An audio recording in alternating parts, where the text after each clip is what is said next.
যারা আজকে বিভ্রান্তি তৈরি করছেন যে বিজেপি সরাসরি মুসলমানদের বিরুদ্ধে যুদ্ধ ঘোষণা করেছে, সংখ্যালঘু নিধনই বিজেপির একমাত্র রাজনৈতিক এজেন্ডা, একবার সেই মুসলমান ভাইদের কাছে গিয়ে প্রশ্ন করুন যে এই মুহূর্তে পশ্চিমবঙ্গের কত মুসলিম ভাই বোন আজকে গুজরাটের বিভিন্ন ফ্যাক্টরিতে কাজ করে চলেছেন, আজকে তাদের সেখানে কেউ কোনো ধরনের অসুবিধা তৈরি করে দেয়নি।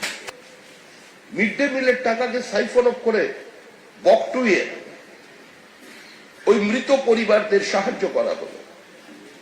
মানে একদিকে মানুষ খুন করছে আর অন্যদিকে দরিদ্র প্রান্তিক শিশুদের তাদের যে খাবারের টাকা সেই টাকা লুট করছে তৃণমূল কংগ্রেস।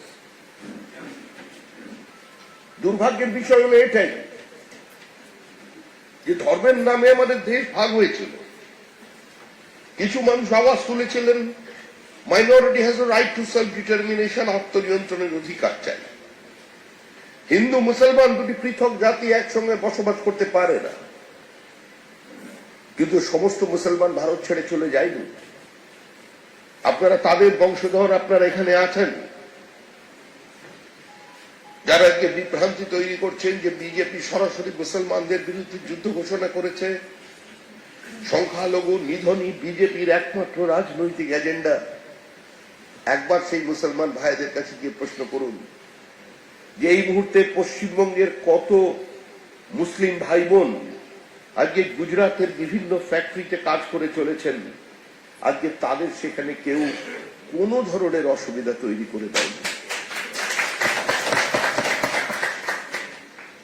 গুজরাটের তথাকথিত দাঙ্গার পরে সিপিআইএম এর যে পোস্টার বয় যাকে মোহাম্মদ সেলিম নিয়ে এলেন ডিওয়াইএফআই, তাকে সম্বর্ধনা দিল, কি নাম ছিল, কুতুবুদ্দিন, তার সেই হাত জোর করে প্রাণ ভিক্ষার ছবি নিঃসন্দেহে হৃদয় বিদারক।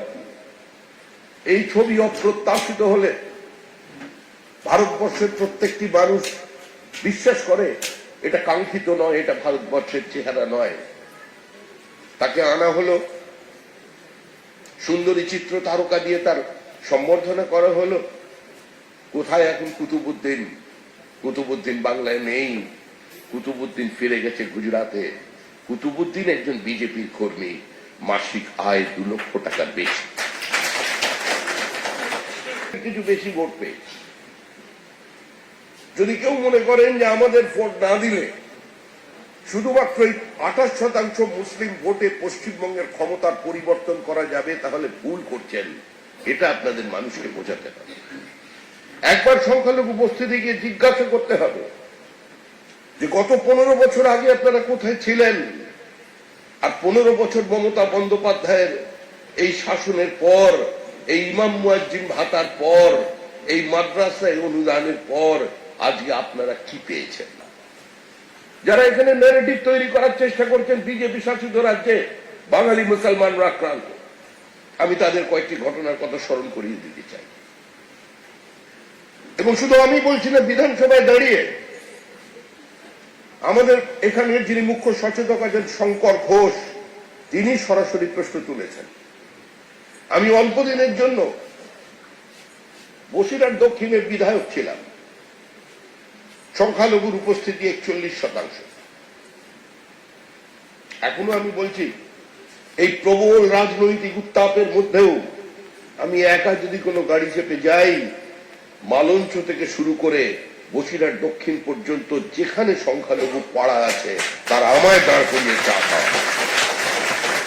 সংখ্যালঘুদের ভবিষ্যৎ কি, পশ্চিমবঙ্গের বর্তমান চেহারাটা কি? একটার পর একটা খারিজি মাদ্রাসা বাড়ছে, যেখানে বিজ্ঞান শিক্ষা নেই, অঙ্ক নেই, ইংরেজি নেই। আপনারা কি করে জাতীয় জীবনের মূল স্রোতে হিন্দুদের যারা ছেলে মেয়ে আছেন, যারা শিখেদের ছেলে মেয়ে আছেন, যারা খ্রিস্টান আছেন, যারা বুদ্ধিস্ট আছেন, যারা জৈন আছেন, তাদের সঙ্গে প্রতিযোগিতায় যেতে পারবেন? এই মুহূর্তে একটা আবার আপনাদের জানাচ্ছি, সৌদি আরব কেউ আছেন বলতে পারবেন এখানে সৌদি আরবে কটা মাদ্রাসা আছে? ইসলামের তো পীঠস্থান সৌদি আরব। একবার কেউ বলবেন এখানে? হাত তুলুন। নেই। সৌদি আরবের মাদ্রাসার সংখ্যা হচ্ছে 2। একটি মাদ্রাসা দৃশ্যমান, আরেকটি মাদ্রাসাকে খুঁজে পাওয়া যায় না। মুসলমানের ঘরের ছেলেমেয়েরা লেখাপড়া শিখবে না?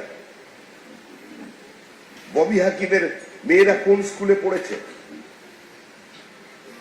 আপনাদের এখানের জাভেদ খানের ছেলে কোন স্কুলে পড়েছে? একজন মুসলিম নেতার নাম বলুন সারা পশ্চিমবঙ্গের তৃণমূল কংগ্রেস কিংবা সিপিআইএম এর যাদের ছেলে মেয়েরা ভিন্ন স্কুলে পড়েছে। কোথায় পড়েছে? মোহাম্মদ সেলিমের ছেলে কোথায় লেখাপড়া করেছে?